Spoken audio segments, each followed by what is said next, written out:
Agricultural food giant Cargill plans to start selling wearable devices designed to curb methane emissions from cattle. The wearables that look kind of like masks have been designed and developed by a UK startup called Zell. Livestock farming accounts for a substantial share of agricultural emissions. In fact, it actually makes up 14.5% of greenhouse gas emissions globally.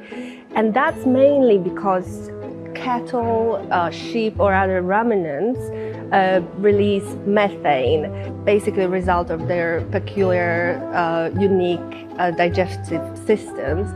Most of that methane goes out through cows' mouths as they burp.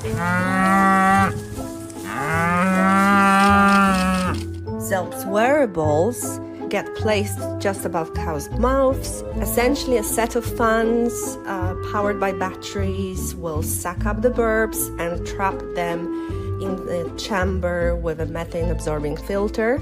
And once that filter is saturated, a chemical reaction turns the methane into carbon dioxide, which is then released in the air. It's still a greenhouse gas, but methane is much worse.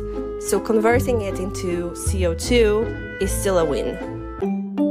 The devices are not the only solution out there. In fact, there is a quest to find the most effective way to curb methane emissions. Feed supplements or additives are being tested and developed right now. More work needs to be done in order to gauge how effective these solutions are, and scientists are looking into it. We know that most of these solutions cannot fully eliminate methane emissions from cattle. Farmers do need financial incentives in order to use them. Perhaps one of the ways to help farmers would be to give them an opportunity to offer this climate-smart milk or meat at a premium to standard products.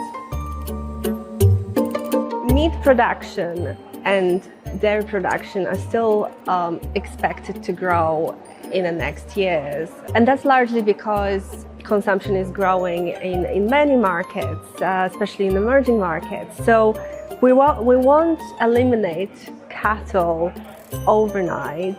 The production will be ongoing, so it's so important to actually find solutions that will address livestock's footprint.